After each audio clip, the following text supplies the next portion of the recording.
Shalom, puji Tuhan, hari ini kembali kita akan bahas topik toxic relationship yang hari ini spesifik kita akan bahas tentang toxic friendship atau pertemanan yang toxic. Nah, hari ini sama-sama sebelum kita mulai, kita sama-sama tundukkan kepala, kita doa dulu yuk. Bapak yang di surga, kami mengucap syukur untuk penyertaan Tuhan. Kalau kami boleh ada sampai saat ini, Tuhan, kami buka hati kami, pasang telinga kami, Tuhan. Kiranya Tuhan Kau memberikan kami hikmat yang baru untuk kami lebih lagi ya Bapak, siap untuk dituntun ketika kami Tuhan mau memilih dengan siapa kami mau bergaul Tuhan. Inner circle kami seperti apa aja orang-orangnya Tuhan, kami mau lebih lagi belajar ya Bapak memilih Tuhan, karena kami tahu dengan siapa kami berteman saat ini itu yang akan menentukan masa depan kami. Tuntun kami Tuhan, celihkan mata rohani kami supaya kami mau belajar kebenaran firman-Mu lebih lagi ya Tuhan. Terima kasih Bapak, hanya di dalam nama Tuhan Yesus. Mari sama-sama yang percaya kita katakan amin. Oke. Tema hari ini toxic friendship. Nah, ini merupakan tema yang sangat penting hari-hari ini. Kenapa? Karena yang namanya inner circle atau pertemanan kita, dengan siapa kita bergaul, itu yang akan menentukan masa depan kita. Setuju ya? Contohnya aku dengan suamiku ya, aku sama suamiku dengan Ang, itu kami bertemu di dalam circle yang sama, yaitu kami ketemu dalam pelayanan gitu loh. Nah, pastinya banyak juga di sini beberapa teman yang mungkin sudah married atau mungkin adik-adik yang baru pacaran, itu ketemu juga dari circle yang sama, pergaulan yang sama, komunitas yang sama begitu. Nah, jadi betapa pentingnya pergaulan kita, betapa pentingnya dengan siapa sehari-hari kita ketemu, kita ngobrol, itu penting karena itu yang akan tentuin jodoh di masa depan kita itu siapa ya. Tapi ini bukan cuma sekedar berteman artinya mau cari jodoh, bukan begitu formulanya. Tapi di sini kita sedang membahas pertemanan kita itu yang juga akan menentukan karakter kita nanti akan seperti apa, gaya hidup kita akan seperti apa, dan juga kita ini akan seperti apa nanti di masa depan. Nah, maka dari itu mari kita belajar sama-sama. Kita buka di Amsal 13 ayat yang ke-20. Amsal 13 ayat yang ke-20. Aku bacain buat kita semua. Siapa bergaul dengan orang bijak menjadi bijak, tetapi siapa berteman dengan orang bebal menjadi malang. Nah, teman-teman, ini sangat penting banget ya. Kita harus benar-benar pilih-pilih teman. Memang kita harus ramah sama siapa aja, baik sama siapa aja.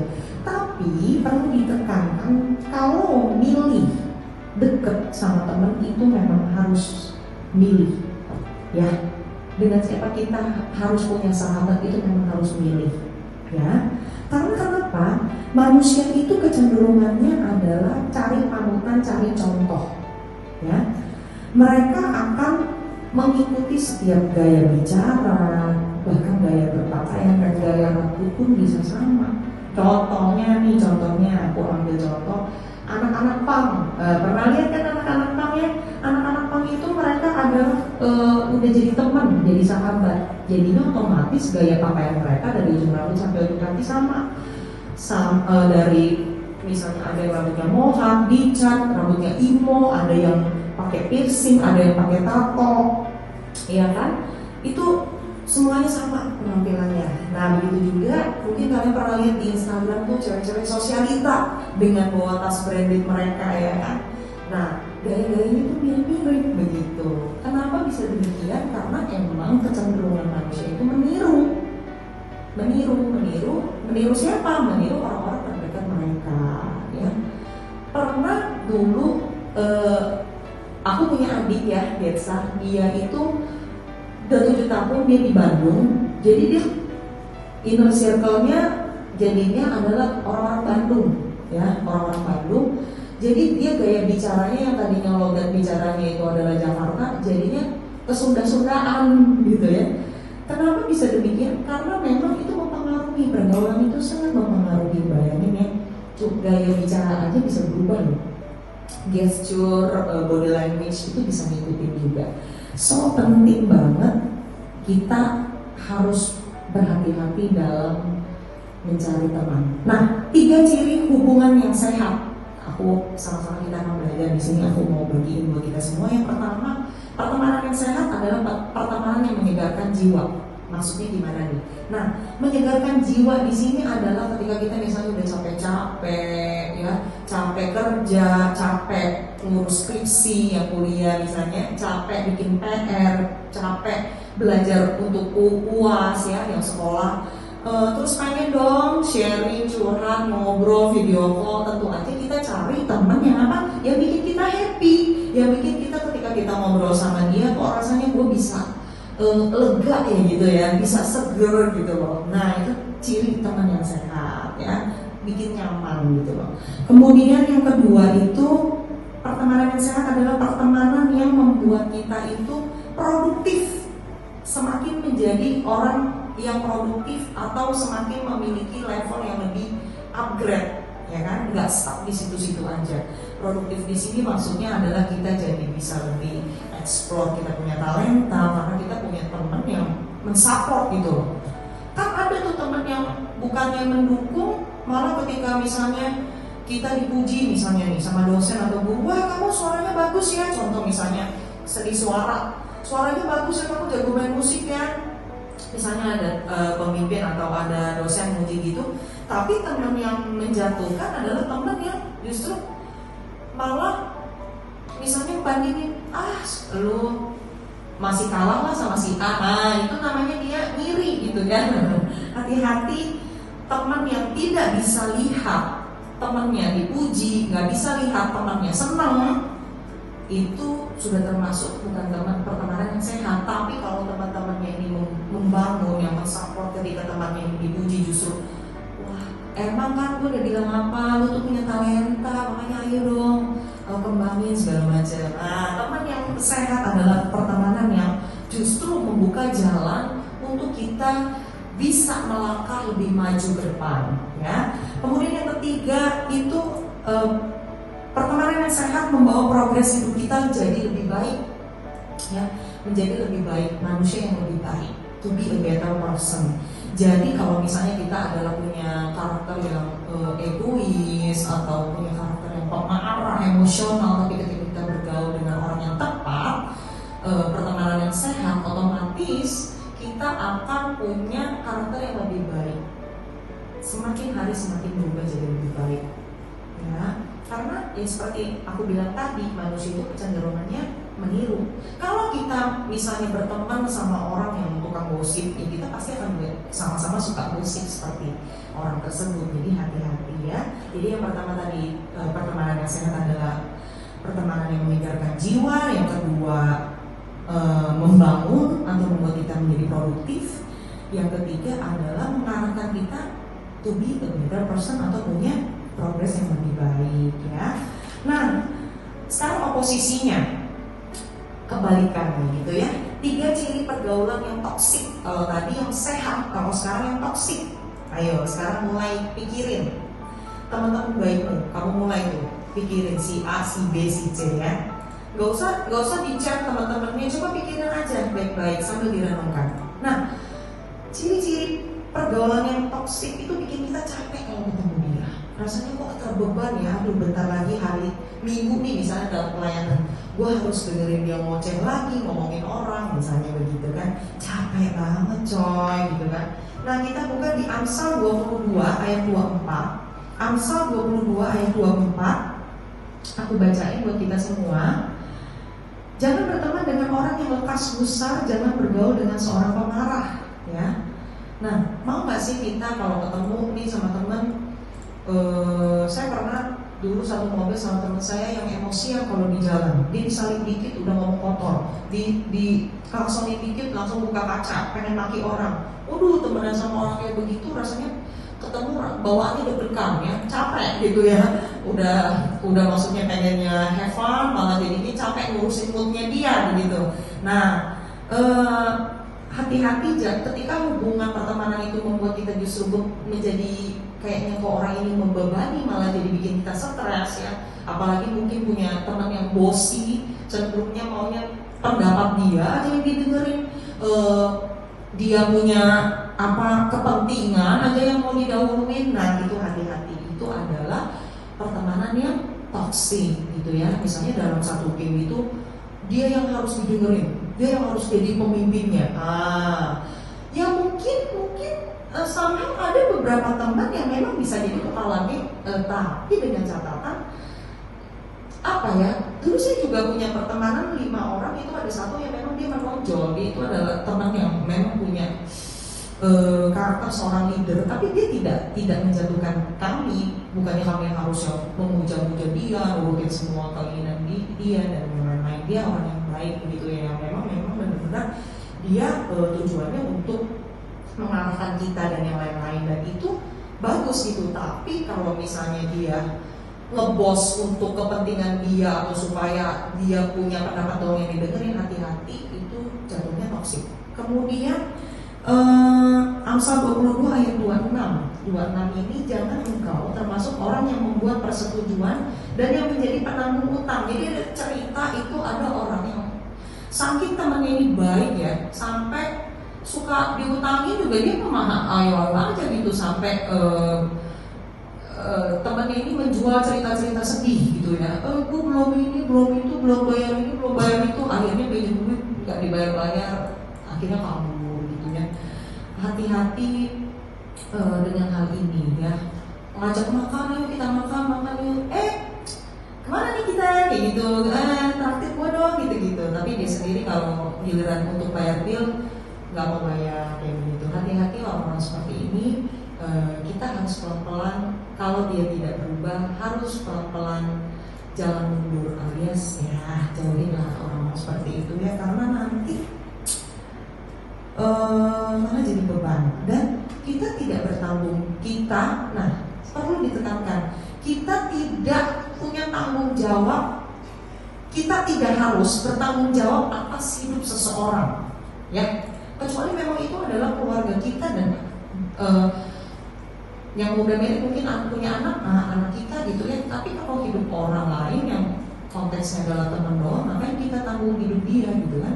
Nah kemudian hubungan yang toksik itulah hubungan yang mencelakakan ya. Hubungan yang mencelakakan. Mazmur 1 ayat 1 berkata, Mazmur 1 ayat 1 berkata, sebentar ya, kita buka sama-sama. Mazmur 1 ayat 1 berkata, berbahagialah orang yang tidak berjalan menurut nasihat orang fasik, yang tidak berdiri di jalan orang berdosa, dan yang tidak duduk dalam kumpulan pencemooh. Nah hati-hati dengan orang yang suka gosip. Saya dulu punya teman di tempat kuliah, tiap ketemu dia selalu tanya gini, ada gosip baru nggak? Atau lo tahu nggak sih gitu kan? Jangan bilang siapa-siapa ya. Nah ini kata-kata jangan bilang siapa-siapa nih, hati-hati. Kalau ada orang yang suka ngomong seperti ini nggak dibatasin ya.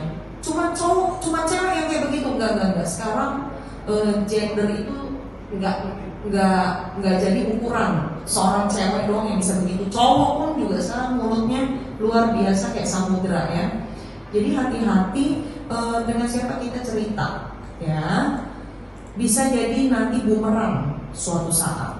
Oke, jadi jangan sampai ketika kita dipercayakan sebuah cerita sama orang, kita malah bikin orang itu punya trust issue sama kita, alias dia jadi nggak percaya sama kita lagi. Oke, jadi hati-hati. Yang terakhir, toxic friendship itu adalah pergaulan yang sesat. Pergaulan yang sesat ya, pergaulan yang sesat di 1 Korintus. Ya benar-benar 1 Korintus 15 ayat 33 sampai 34 ya. 1 Korintus 15 ayat 33 sampai 34. Aku bacain, ini ayat terkenal ya. Janganlah kamu sesat, pergaulan yang buruk merusak kebiasaan yang baik. Ayat 34-nya nih. Sadarlah kembali sebaik-baiknya dan jangan berbuat dosa lagi. Ada di antara kamu yang tidak mengenal Allah. Hal ini kukatakan supaya kamu merasa malu. Wah. Kalau kita sudah tahu, Tuhan sudah kasih kita hikmah, kalau nih orang membawa kita ke arah yang buruk, ya, ayo sadar, ayo kembali, ya. Dulu gue masih SMA, waktu aku masih SMA, aku merasa teman-teman gereja tuh teman-teman yang culun, teman-teman yang maunya di zona nyaman, di zona aman. Aku merasa mereka kurang gaul. Nah, hati-hati punya pemikiran begini. Kan kadang-kadang anak gereja tuh culun-culun, setuju nggak? Tapi kalau orang-orang yang ngehits tuh kan, bajunya pusar kelihatan, ya kan, cantik ganteng gitu kan. Hati-hati, justru somehow sebenarnya justru itu yang bikin kita jadi sesat, ya kan? Harus tegas, kita harus tegas dengan siapa kita menjalani hubungan. Belum tentu yang saat ini kamu lihat culun, nanti masa depannya culun juga, belum tentu. Yang saat ini kamu pikir dia keren, belum tentu masa depannya tetap keren. So, lebih baik kelihatan culun tapi masa depannya cerah daripada kelihatan keren tapi masa depannya suram. So, pilih teman yang bijak, ya. Jangan sembarangan pilih teman. Nah, sekarang aku akan undang dua teman aku nih, ya, dari Sri Mandiri, perwakilan kita semua, perwakilan anak-anak JC dan juga Yanser, mau cerita-cerita nih, ya, pengalaman mereka tentang toxic friendship itu kayak gimana, dan kita juga akan sama-sama tanya jawab, akan banyak banget yang Q&A hari ini. Oke, aku undang yuk Billy sama Priska. Kasih tepuk tangan yang di rumah, boleh tepuk tangan dong. Halo. Oke. Gimana? Sekarang tadi kan kita baru bahas nih tentang toxic friendship, kan? Aku mau tanya pendapatnya, atau mungkin kalian punya pengalaman. Mulai dari siapa dulu ya? Mulai dari Lily dulu. Ya, gimana nih menurut kamu toxic friendship nih? Toxic friendship, luas banget ya sebenarnya kalau ngomongin soal toxic friendship itu. Aku pernah ngalamin waktu di sekolah. Waktu sekolah dulu, aku nggak mau spesifik banget ya sekolah pas SD, SMP, TK atau SMK nih. Jadi aku tuh dulu awalnya berlima sama teman aku. Kalau kantin sering bareng gitu kan. Tapi aku nggak gitu sering ikut mereka keluar gitu main gitu. Karena ya ada jadwal pelayanan. Ya aku mentingin gereja juga. Mereka awalnya ngomong gitu kan kayak, lu kok gereja-gereja mulu sih gitu, sesekali ikut kita dong. Ya nggak bisa, aku bilang gitu kan. Gue pentingin Tuhan dulu lah daripada kalian semua. Jadi gue ngerasa kayak ya udah biasa aja gitu. Makin lama kok mereka makin ngejauhin gitu ya. Terus aku kayak ya udah biarin aja lah gitu. Gak penting juga, soalnya agak bodo amat orangnya gitu kan. Ya kalau mereka nggak mau berteman ya udah nggak apa-apa gitu. Terus biasanya masih sering lah ngajakin ke kantin segala macam. Ini nggak pernah lagi. Oh yaudah biarin aja. Jadi satu titik di mana kami nginep bareng nih, rame-rame satu kelas. Pas udah akhir, semuanya udah pada pulang. Sisa kami bertiga.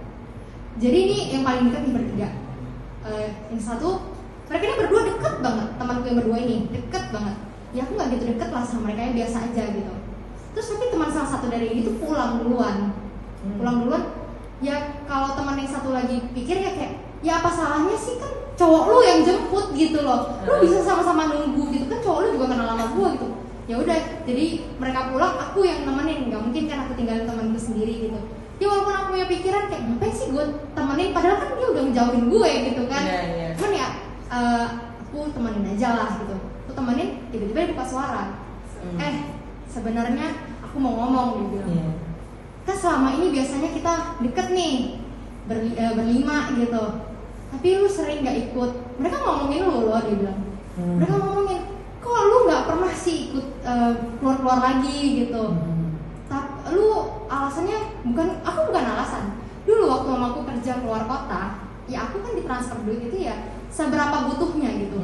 Jadi aku tahu batas-batasnya. Daripada aku keluar main, mending aku beli makan buat orang tuaku yang ada di rumah gitu. Jadi aku gak ada duit, aku bilang gitu kan. Aku ngomong gitu, aku gak ada duit.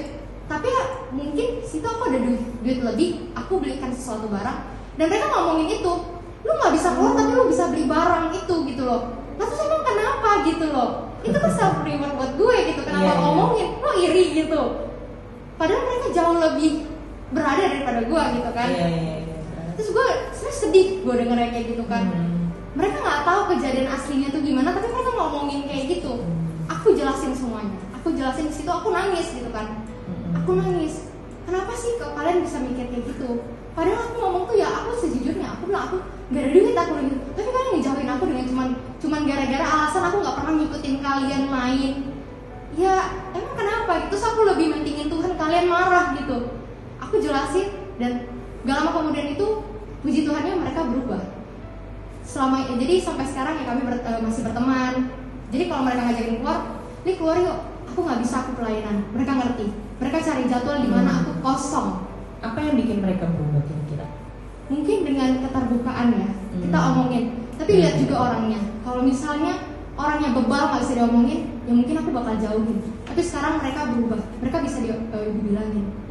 Dan aku juga sebenarnya mulai membangun self love. Aku cintai diri aku. Apapun yang aku lakuin, apa yang bikin aku senang, aku lakuin. Jadi mau terserah mau gimana mereka, itu nggak akan mengganggu aku. Oke. Wah mantap. Berarti ya kita itu dari Lili nih ya, Lili. Jadi intinya Lili ini udah pertama berarti berdamai dulu lah sama diri sendiri ya. Maksudnya sampai akhirnya kamu di satu titik yang bodo amat lah. Iya. Lu mau ninggalin gue. Nah, nanti kita akan bahas nih banyak teman-teman yang mereka itu susah untuk takut dimusuhin, ya kan? Susah untuk speak up, ya kan? Kan kalau Lili berani nih, ya kan? Kalau Lili berani. Nah, coba kita dengar Priska nih. Priska gimana kira-kira? Kalau aku sebenarnya tadi aku mau cerita hampir sama Kelly. Jadi aku tuh dulu punya teman, kami berempat.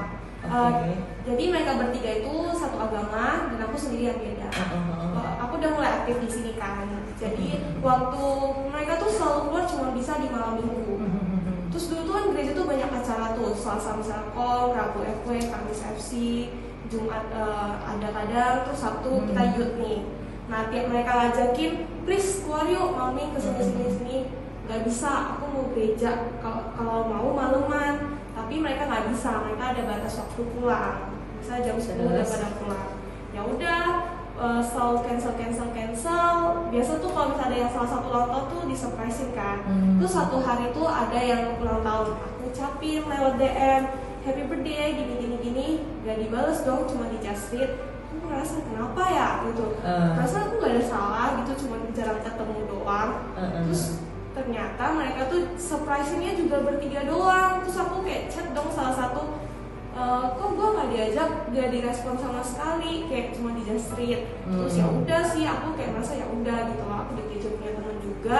Terus sama kelamaan aku ngeliat mereka kayak aktif bertiga tanpa aku kan. Terus ya udah, terakhir aku kan ada selama berempat tuh aku deket sama salah satu. Aku nanyain, "Kalian kenapa sih gitu? Masa karena aku nggak bisa kalian harus jauhin gue gitu kan?"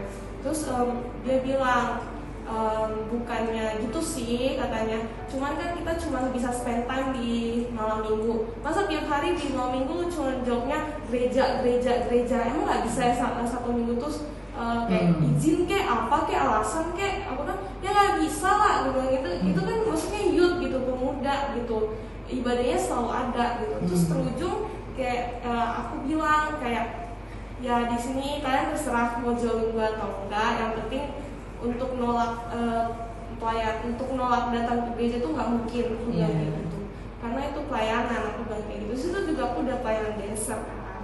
Terus aku bilang aku ada waktu latihan juga, aku nggak bisa nyesuaiin waktu kalian. Kalau bisa kalian nyesuaiin waktu gue kan. Terus mereka jawab ya nggak bisa gitu. Terus terujung mungkin karena sama-sama nggak bisa nyesuaiin waktu, ya udah kami kayak lebih memilih, ya udah kalau kalian mau bertiga silakan, kalau ya udah kamu silakan gereja gitu loh. Sebenarnya sama kayak punya Lili, cuman kalau di bedanya di aku mereka nggak terbuka, mereka nggak dapat jawabannya. Jadi mereka lebih memilih jauhin aku daripada berteman sama aku, tapi aku selalu nggak bisa berteman sama mereka. Terus sih. Oke, wah berarti hasilnya yang beda ya? Ya, hasilnya beda. Kalau Lili punya itu berarti mereka teman-temannya terbuka dan akhirnya menerima. Kalau Priska, justru Priskanya terbuka, teman-temannya yang nggak terima. Nah, 2 point of view ini, sudut pandang ini kita akan bahas nih ya. Kalau menurut pandangan aku, ya kan, kalau menurut pandangan aku di sini, memang kadang-kadang itu justru dari namanya juga pertemanan itu ya pasti ada gesekan, ya kan, pasti ada gesekan. Pasti ada gesekan, namanya beda pendapat dan yang lain-lain. Apalagi kalau kita yang namanya sudah jadi anak Tuhan, dan otomatis level dari anak Tuhan nggak mungkin jadi jemaat terus dong, pasti jadi pelayan Tuhan. Nah seringkali udah mulai tuh gesekannya muncul, nanti teman-teman lah yang mulai menjauh. Tapi itu sangat natural ya. Jadi aku mau kasih tahu di sini itu hal yang alami banget terjadi, dan menurut aku apa yang sudah Lili pilih untuk mengutamakan Tuhan itu nggak salah. Priska juga nggak salah. Nah soal reaksi mereka mau ngejauhin apa enggak, itu hak mereka. Ya kan? Ya. Kita bukan berarti gini, bukan berarti kalau mereka nggak bisa terima kita lagi, kayak itu apa ya? Kita bukan berarti itu adalah sebuah hal yang masalah yang besar gitu. Jadi kita belajarnya adalah terutama buat Priska nih. Jadi kita belajar bahwa ya udah gitu, persahabatan kita ini memang ternyata cuma sampai sini. Aku juga sering kok berapa kali berteman yang tadinya deket banget nih ya, levelnya udah jadi kayak saudara, udah kayak sama saudara sendiri, sekarang ketemu aja kayak awkward banget. Jadi kayak nggak kenal. Nah, pernah kan ngalamin kayak Pernah begitu? sih kayak gitu. Iya. Nah, makanya ya itu wajar sih. Ini kita lagi bicara pandangannya. Nah, sekarang mungkin dari Lili atau Priska ada mau tanya something nggak nih, biar kita bahas bareng-bareng Q&A. Aku udah ngumpulin beberapa pertanyaan dari teman-teman juga yang udah nitipin, yang nitipin ke aku. Pertanyaannya, ada temen yang suka bandingin, itu toksik apa enggak? Suka apa? Ngebandingin. Ngebandingin ya. Iya. Bandingin itu bandingin apa nih maksudnya? Contohnya nih, lu kayak dia dong, bisa ini, bisa itu, masa lu nggak bisa sih gitu. Bandingin. Tuh, masa lu nggak bisa sih lebih dekat sama gue kayak ini nih, lebih dekat sama ini gitu. Nah kalau Priska, menurut kamu gimana? Toxic. Toxic. Kalau bandinginnya mungkin, kalau menurut kalian sendiri enak nggak dibanding-bandingin? Nggak suka. Nggak suka. Paling gak enak itu dibandingin. Nggak ada yang suka ya dibanding-bandingin ya emang. Makanya kita itu nggak boleh ngebanding-bandingin orang ya, nggak bener nggak. Setiap orang punya karakter masing-masing ya kan. Tapi toxic itu menurut aku ketika ya tadi itu kan, pertama itu kan ketika dia sudah jadi beban. Pertama, kedua mencelakakan ya, ketiga itu udah menyesatkan. Nah kita lihat tuh barometernya tuh dari 3 poin itu. Kira-kira ini kalau misalnya dia bandinginnya terus-terusan, terus sampai ngejauhin kita, bully kita, nah itu mungkin ya udahlah, kita lebih baik nggak usah berteman lagi. Kalau menurutku sih kayak gitu sih, ya kan? Tadi kan cuma ada sebutin 3 ciri-ciri toksik. Ya. Nah, apakah kalau misalnya nih aku punya salah satu ciri-ciri itu bisa termasuk toksik? Nah, bagus nih pertanyaannya. Nah, toksik itu juga sendiri ada levelnya ya, ada levelnya. Jadi toksik ini ada yang emang toksik akut itu mungkin kalau udah 3-tiganya ya kan. Nah kalau Lili misalnya ada salah satu dari ketiga poin ini, ada salah satu Lili yang seperti itu ya, bisa dikategorikan toksik, bisa. Tapi kalau teman, misalnya kamu nih punya temen yang kayak gitu, kamu merasa dia punya satu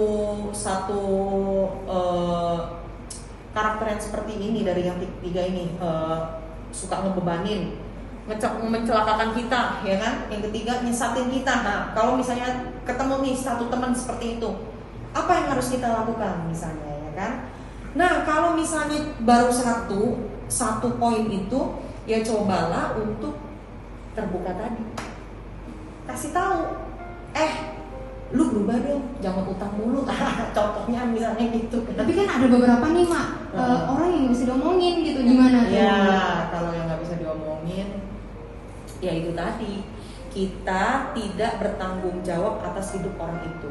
Jadi kita harus jauhin atau kita deketin? Kalau nggak bisa berubah dan dia malah cenderung musuhin kita, ya kita nggak harus musuh, ya nggak harus maksudnya jadi musuh. Ya gini loh, ada tahapannya gini, baru kenal, teman, sahabat, ya baru kenal, teman, sahabat. Mungkin yang tadinya sahabat ya udahlah, mundur loh jadi teman biasa aja. Mungkin nggak terlalu deket kayak dulu lagi gitu, but it's okay. Daripada nih yang tadinya teman jadi sahabat tiba-tiba langsung jadi musuh, itu juga nggak enak ya.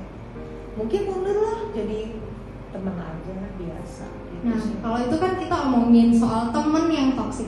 Kalau gimana kalau misalnya pulihin diri kita yang toksik, kita sadar nih, oh abis dengar ini nih ngerasa, oh rupanya aku toksik ya gitu. Nah cara pulihin diri kita yang toksik itu gimana Mak? Nah kalau pulihin diri kita yang toksik ya kan, kalau kalian ada di komunitas pelayanan ya, kalau ternyata ciri-cirinya nih, ternyata apa yang dibahas malam hari ini nih, kayaknya kok gue masuk kategori itu. Beberapa teman udah ada yang sering nyindir gue soal itu.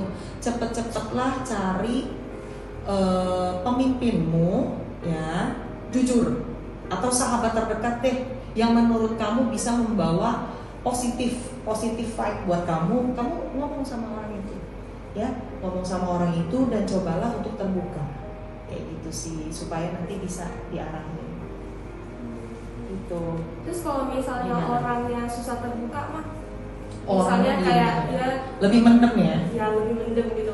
Misalnya kalau mau ke pemimpin, terus nanti pasti pemikiran dia kayak, kan pemimpinnya pasti ngebahas sama pemimpin ini gitu loh. Jadi nanti bocorin ke pemimpin lain. Jadi takut gitu. Jadi takut. Cuman kalau misalnya sahabat cuma satu, terus kadang dia responnya lambat, jadi kan bingung gitu mau cerita ke siapa. Ya sebenarnya kalau gitu ya harus beraniin diri sih ya kalau menurut aku. Maksudnya keterbukaan itu awal dari pemulihan ya. Memangnya kita paranormal, maksudnya tahu banget lu lagi ngerasain apa, itu nggak ada yang tahu gitu. Jadi emang harus take action dari diri sendiri.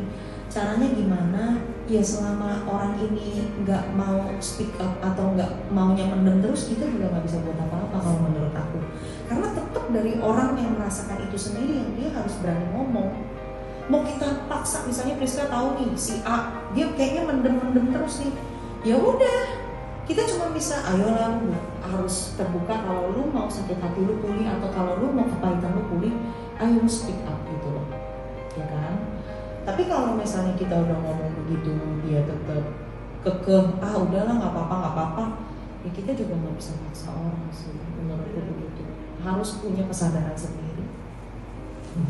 Terus aku mau nanya, gimana? Kalau misalnya nih punya teman, aku misalnya ngefans nih sama K-pop, Asik.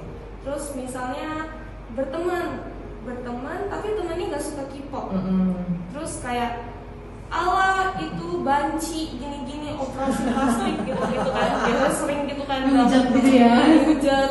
Terus kita sebagai yang K-pop pasti kadang sakit hati gitu kan.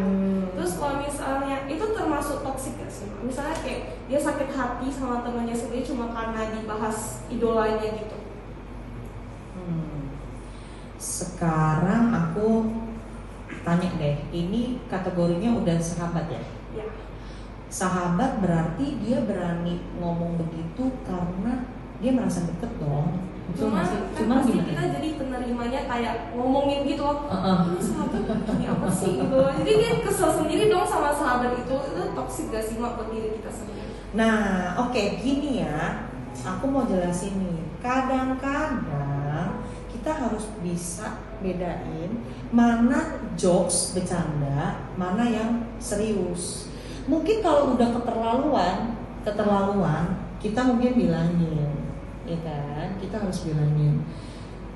Gini, kadang-kadang kalau menurut aku nih, kita nih misalnya udah dapat pelajaran tentang toxic friendship nih, kita udah tahu nih ilmu-ilmunya apa aja nih untuk hadapin orang yang toxic istilahnya gitu. Kita tuh jadi malah temenan, jadinya kita tuh malah menilai dia, lu toxic lu. Nah, jadinya kita malah jangan-jangan kita judge dia dikit-dikit toxic. Hati-hati, jangan sampai kita terlalu sensitif ya. Kita harus berhikmat juga ya.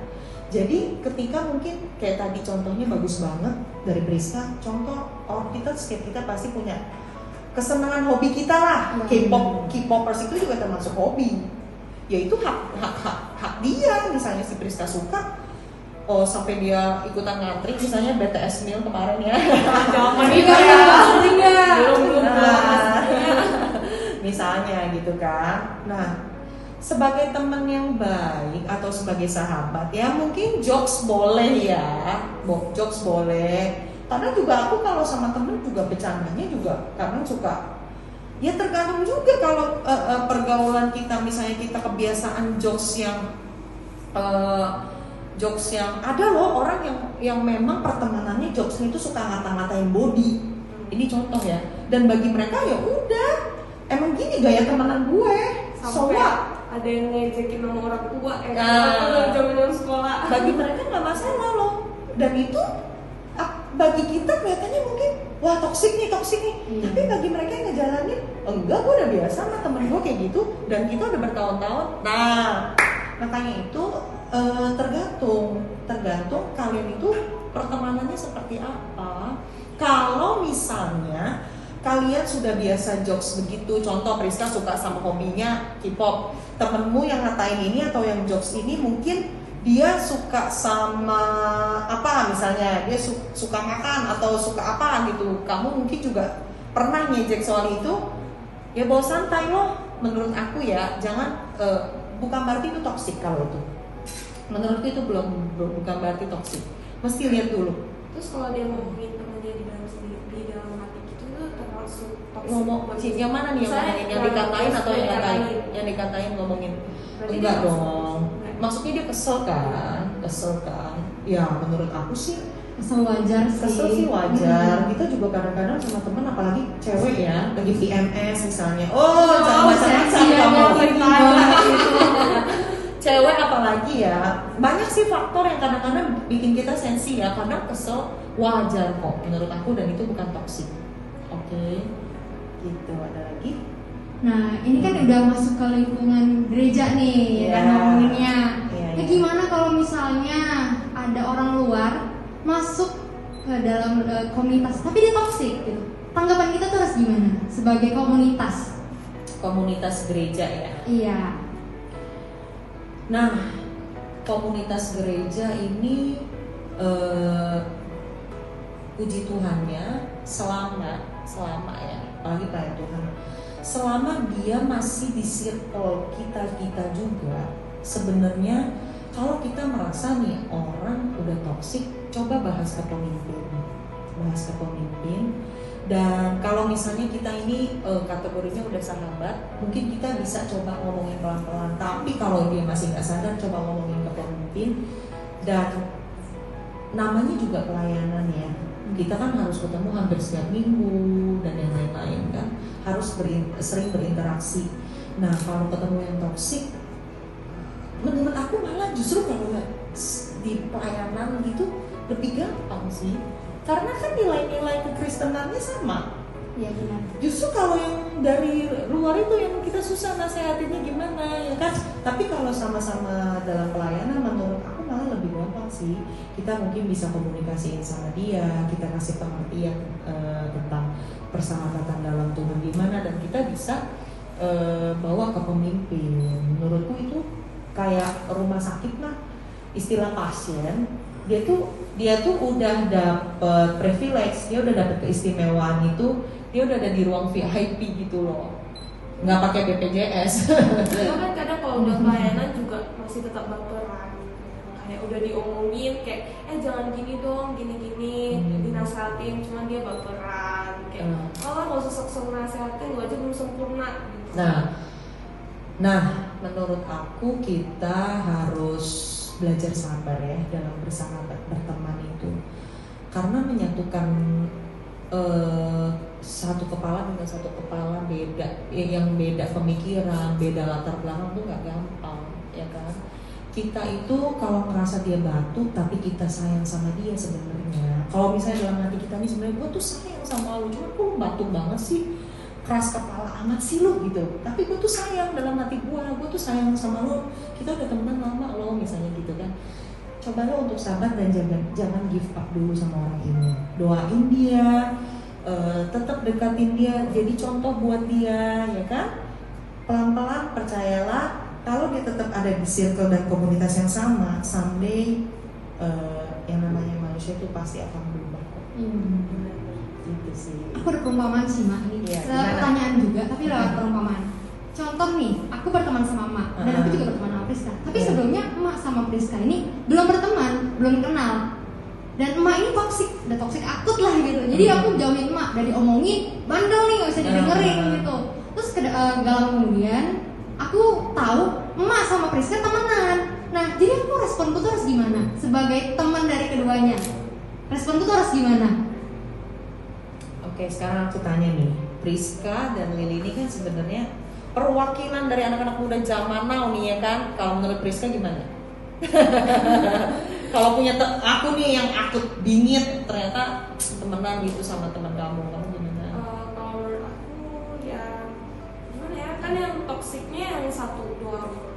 Ya, yang satunya ya udah gitu tetap temenin aja gitu loh kan. Ya dia belum tentu toksik, yang kita tahu kan cuma toksik tuh yang satunya. Tapi kan yang kita tahu toksik itu seperti racun, bisa menular gitu ya, bisa menyebar gitu. Nah, berarti aku kalau aku ya sebagai teman, sebagai sahabat, ya aku mungkin bakal mengingatkan gitu ya, kayak kalau bisa sebisa mungkin jangan berteman. Tapi gitu. ini circle-nya di gereja atau di mana? Iya, di gereja. Tapi kita tahu dia mungkin dari misalnya mungkin kita tahunya dia pulang gereja habis pelayanan malamnya gue diajak dugem gitu contoh ya kan, ada loh yang kayak gitu ya, misalnya ya kan. Wah, kalau kayak gitu menurut aku sih ya itu harus punya prinsip ya. Dan kalau misalnya posisinya Lili misalnya tahu nih Priska temenan sama aku yang toksik parah misalnya ya, Lili nggak apa-apa ngingetin Priska, tapi ingetinnya harus berhikmat. Dia ini sahabat, bukan apa ya, bukan anak yang kita lu nggak boleh lu temenan sama dia, rusak lu. Jadi kalau responnya kayak gitu pakai contoh, lu nggak boleh tuh kayak gitu lah, kayak cara bicara itu toksik kan? Jadi kayak aku yang kayak gitu, aku jadi toksik apa enggak? Ya hati-hati, jangan-jangan nanti malah kita yang bisa jadi toksik buat dia, karena kita merasa sok suci. Maksudnya di hadapan orang sok suci banget sih lu, makanya kita harus berhikmat. Cara nyampein pun harus ada strateginya. Jangan main frontal. Lu tahu nggak sih dia tuh brengsek? Udah lu nggak usah deketin dia. Itu sama aja kayak ngegosip gak sih? Iya, makanya aku bilang tadi kita harus punya strategi. Gue udah tahu nih dia gimana. Ngomongin pelan-pelan, jangan langsung frontal. Karena gini, kan posisinya Priska nih deket sama aku kan, lagi istilahnya menggebu-gebu nih, seneng gitu, dan seneng deket sama aku. Lu jangan, kalau lu langsung cut begitu, dia akan merasa ada apa nih gitu loh. Dan merasa jangan lu iri hati ya. nih, lu iri ya, lu takut kehilangan gue. Ya kan bisa jadi kayak gitu. Nah itu yang maksudnya dari pihak kamunya sebagai orang yang menyadari duluan, kamu harus lebih pelan-pelan mainin strateginya seperti gimana. Contohnya strateginya, perhatiin aja dulu, jangan langsung begitu tahu deket langsung babak habis langsung nggak boleh deket sama dia, kalau nggak gue musuhin lu. Nah jangan kayak gitu. Berarti itu kayak sama aja, artinya kita melarang teman kita tuh ketemu sama orang lain. Itu toksik juga tuh kayak gitu. Kita nggak boleh langsung kayak gitu. Tuhan kan kasih kita hikmat dan akal budi ya. Jadi pelan-pelan aja. Ya udah nggak apa-apa, dia kan juga udah dewasa. Tapi nanti kalau sampai dia mulai jadinya jauh dari Tuhan, yang tadinya rajin gereja mulai jarang ke gereja, itu kita mulai pendekatan, ngopi yuk, hangout yuk, ayo lo mau apa segala macam, kasih gift kecil-kecilan kayak atau apa, biar teman kita ini misalnya si Priska ini sadar bahwa memang lu tuh peduli sama dia gitu, terus pelan-pelan lu sadar nggak sih lu mau jauh dari Tuhan, lu sadar nggak sih sekarang lu mulai toleransi sama dosa-dosa lama kayak gitu. Misalnya kalau temennya ini mempengaruhi ya gitu kira-kira. Mak, kalau misalnya nih ada kita berteman tapi terlalu bergantung sama teman, misalnya kayak contohnya gimana? Temennya udah baik nih sama kita, selalu baik sama kita, jadi pasti kita juga baik sama dia kan. Jadi sewaktu-waktu dia tuh ngajakin siap gereja, main yuk gitu. Ya pasti kita ikutin. Kadang kayak ternyata dia ngajaknya ke tempat gitu-gitu, maksudnya juga gitu. Ya kita kan tergantung sama dia gitu. Sahabat kita bisa cuma dia gitu. Paling deket sama dia, ya udah kita ikutin tuh, kita ikutin dia. Tapi dalam hati tuh kayak, duh aku habis gereja kok ke tempat ginian ya, gini. Tapi di lain sisi kayak aku berteman sama dia, aku harus nemenin dia, nanti dia pulang sendiri gini. Itu termasuk toksik. Itu toksiknya di diri. Dan itu maksudnya setiap ini sering harus temenin gitu.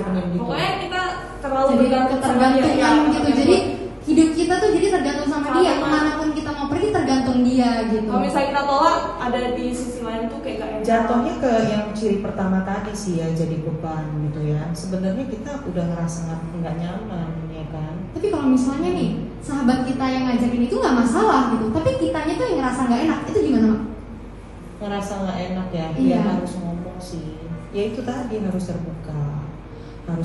Kalau toksik apa enggaknya, ya kan kalian tahu ya mana yang bikin kalian tuh terpengaruh jadi buruk, itu kalian yang bisa tahu. Oh, gue udah nggak bener nih.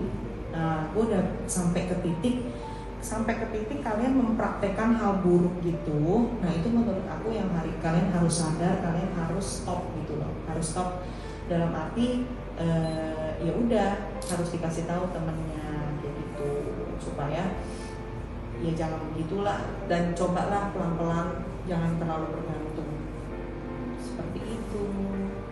Oke. Ini ada pertanyaan sih sebenarnya, Mak. Terakhir ya. Ini agak sedikit. Wah, seru nih. Tapi waktunya emang nggak banyak. Gimana? Nanti kita lanjutin kalau ada waktu ya. Minggu depan. Jadi ini sedikit lain lah gitu. Jadi ada teman. Jadi lawan jenis. Ada salah satu yang suka gitu.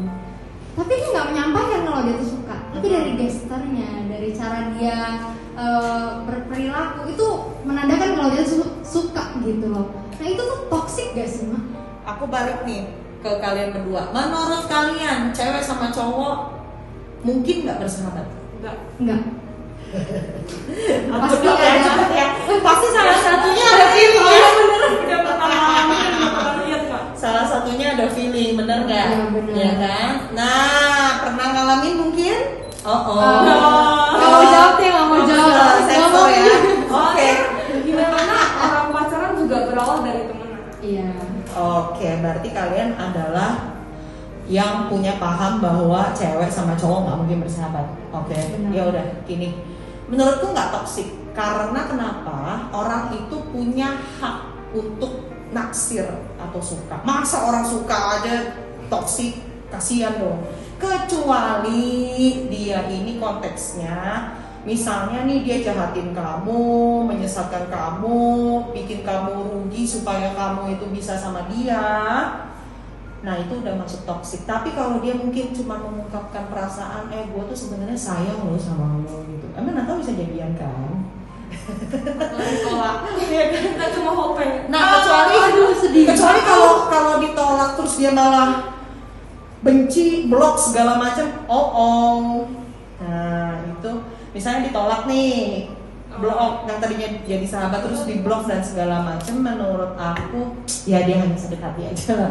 belum sampai toksik. Toksik tuh udah parah sih menurut aku sih, udah merugikan ya, dan kita jadi dampak kerugian itu menurutku. Tapi kalau sekedar blok segala macam ya paling sebel-sebelan aja gitu sih. Sebenarnya masih banyak lagi sih pertanyaan-pertanyaan yang belum bisa dipertanyakan dan belum bisa dijawab. Tapi karena waktu kita harus berhenti sampai sini. Sayang ya. Padahal soal toxic toxic relationship ini besar banget lingkupnya. Jadi Iya. nanti kalau kita ada waktu lagi kita bakal lanjutin ini, oke? Oke. Jangan lupa tapi minggu depan kita masih ngebahas soal toxic relationship, soal keluarga. Family. Jadi kalau misalnya teman-teman mau bertanya, bisa langsung ke Instagramnya Youngstar Immanueli atau pemimpin-pemimpin yang ada di Youngstar Immanueli. Siapa aja itu, Mak? Ya, jadi nanti kalian bisa tanya ke ketua-ketua FC-nya, ada Ceria, ada Ko Kaizen, ada Niko, ada Putri, ada Cinhao, ada Chunmei ya. So, hari ini seru banget. Thank you Priska sama Lili udah nemenin, udah sharing juga. Dan kiranya teman-teman yang ada di rumah juga, ya sekali lagi kesimpulannya adalah hati-hati milih teman, ya pelajari ciri-ciri yang tadi dan jangan pernah takut untuk speak up atau terbuka kalau memang dia sahabat kalian, oke? Percayalah bahwa ketika memang dia sahabat sejatimu, dia pasti akan menerima setiap keterbukaan yang kalian berikan. Oke, benar. Tapi kalau kalian terbuka malah ditinggal, malah dijauhin, bersyukurlah. Mungkin memang Tuhan udah jauhin kalian sama orang toksik, mungkin ya kan. Oke, segitu aja. Yuk kita sama-sama doa ya. Kita sama-sama berdoa. Bapak yang di surga, terima kasih untuk hari ini. Kami bersyukur untuk talk show Toxic Relationship Friendship pada malam hari ini yang membukakan kami Tuhan untuk kami bisa lebih bijaksana dalam memilih teman dan bergaul dengan orang-orang di sekitar kami. Biarlah Tuhan, mungkin saat ini ada teman-teman kami yang lagi mengalami pergumulan, gak bisa keluar dari toxic friendship, takut untuk dijauhin, takut gak punya teman lagi. Di dalam nama Tuhan Yesus kami berdoa saat ini Tuhan, kiranya diberikan keberanian untuk setiap mereka Tuhan, untuk mereka mau jujur, mau terbuka. Dan juga Tuhan Yesus, kiranya Tuhan pergaulan mereka diberikan pergaulan yang benar Tuhan di hadapan-Mu. Makasih buat Lili, buat Priska yang sudah sharing pada malam hari ini, dan buat teman-teman juga yang di rumah yang udah menyaksikan talk show pada malam hari ini. Sebentar kami akan selesai Tuhan beribadah. Kiranya Tuhan apa yang di-sharingkan ini dapat kami praktekkan dalam kehidupan kami. Mari sama-sama kita mau angkat kedua tangan kita mau menerima doa berkat saat ini. Saat ini anak-anak muda yang dikasih Tuhan, angkat kedua tangan kita. Yang ada di rumah, angkat kedua tangan kita, anak JC dan juga anak yang Sri Maneli. Jadilah anak-anak muda yang berhikmat, jadilah anak-anak muda yang memiliki hati yang mau nyenengin hati Tuhan. Ketika kita sudah menyenangkan hati Tuhan dan punya roh takut akan Tuhan, percayalah Tuhan akan menuntun kita ke jalan-jalan yang benar. Bahkan dalam memilih circle yang benar pun Tuhan akan bawa kita kepada komunitas dan kepada persahabatan yang benar. Saat ini terimalah berkat dari Allah Bapa, kasih cintanya di dalam namanya anaknya yang tunggal Tuhan Yesus Kristus, dan persekutuan yang manis dengan Roh Kudus yang akan menyertai kita semua mulai malam hari ini, besok, dan sampai Tuhan Yesus datang di kali yang kedua. Dan kita ditemukan tetap bertahan dan setia sampai pada akhirnya. Mari sama-sama yang sudah terima berkat Tuhan, sambut berkatnya dan sama-sama katakan amin. God bless you all. Thank you semuanya. Sampai ketemu Sabtu depan, kita akan ibadah onsite, tapi mungkin aja online. Jadi stay tune di Instagram Youngstar atau channel YouTube yang Sri Maneli. Bye bye.